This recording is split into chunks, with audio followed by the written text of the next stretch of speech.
He comes all glorious. Jesus comes to reign victorious. Though he comes, yes, Jesus comes.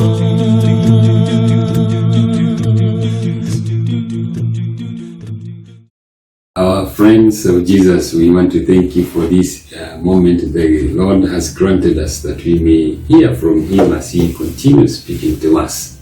We want to thank you for your times. We thank you for tuning in. We thank you for subscribing, and we thank you for sharing again. The message of today, as we continue the part of revival and reformation, is a call to prayer. You see, prayer is the one and is the most key to revival and reformation. And so we want to look at the part of it that is prayer. You see, most of Christ's time that he used it most to pray. At his time, when he had done all the activity of the day, he used to spend much of time in talking to his Father. From the book of Luke chapter 6 and verse 12, Luke chapter 6 and verse 12, the Bible says, "And it came to pass in the days that he went into the mountain to pray, and he continued all night in prayer to God." You see, our Savior Jesus Christ used to tarry in prayer the whole night. When so much of his disciples were in sleep, in a deep sleep, Jesus spent the whole hours of the night to pray. Beloved, there is something that is very holy in the presence of God. When we leave our time for sleep and spend that time in praying and talking to him, because prayer is an opening heart to our Father. It continues saying in the book of Genesis chapter 33 and verse 20, "And he erected an altar and he called it Elohim Israel." You see, when Abraham was in his journey, he put up an altar. The patriarchs and the prophets of old used to put up an altar. And my prayer is that I want to kindly ask you that you may do a thorough work of reformation according to prayer. You see, most victories throughout the Bible talk about battle, talk about any aspect of danger that will be set before the children of God. It was also through prayer that made them to be victorious. You see, every family today, as they are in lockdown, they are praying.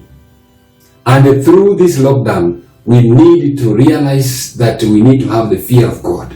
We need to search him, because it is the beginning of wisdom. And through prayer, that is when we begin our revival and reformation.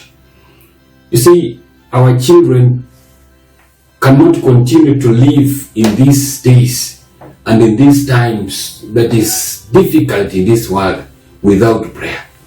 They are not going to make it in this life in getting jobs and continue their education without making prayers.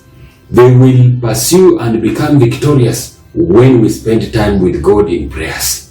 And so I want to kindly ask mothers and fathers, at this lockdown, we should teach our children to pray.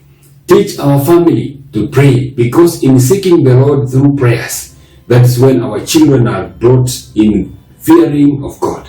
That's when they are taught on how to pray to our Maker.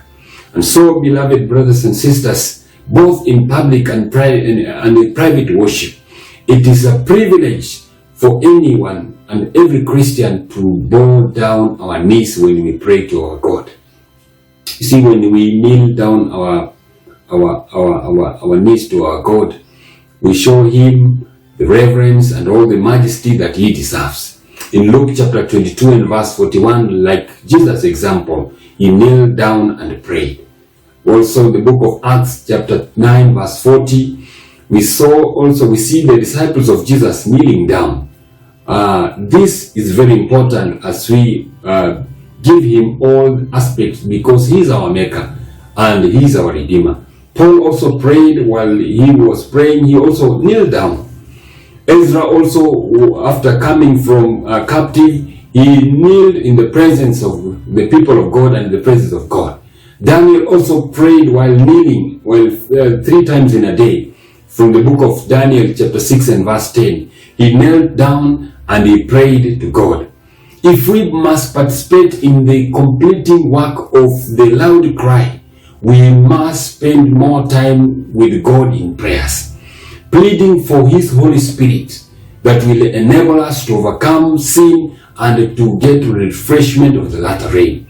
We must be wise and be watchful, beloved brothers and sisters, and more prayerful. That's why the book of Jeremiah chapter 8 and verse 20, when this word will be spoken to us, the harvest is past, the summer is ended, and we are not saved. It is a hint and a call that the Lord is making, that we need to be like Jacob. Jacob prayed while he was in his difficult time in his life. You remember the story. Jacob prayed, and through prayer he prevailed, and the Lord changed his name from Jacob to Israel. Beloved, our work is to humble ourselves in the presence of God, confessing our sins, and also have faith as we draw near to Him. You see, as the parables of that was spoken in Luke chapter 18, verse 9 to 12, the persistent woman. You see, the story begins with, I want to begin with verse 9 to 12, about Jesus was speaking a parable of the leaders of those days, that's the Pharisees, how they used to pray. Here this was what Jesus was speaking to them. And he spake this parable unto certain which trusted in themselves that they were righteous and despised others. 2 men went up to the temple to pray, one a Pharisee and other a publican. The Pharisee stood and prayed, and thus himself, God, I thank thee that I am not as men and extortioners, unjust, adulterers, or even publican. I fast twice in a week and give tithes all that I possess. You see, such prayers are not good in the presence of God.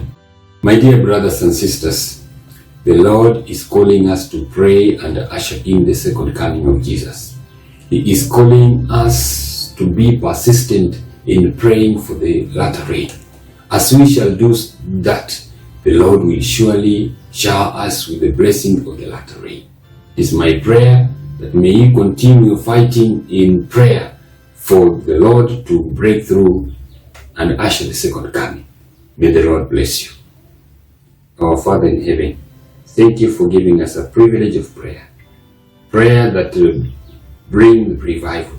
Prayer that will break through and welcome Jesus when He will be seen on the cloud. It's our prayer that you may give us that spirit to pray. May you bless the viewer in Jesus' name. Amen. Jesus comes, Jesus.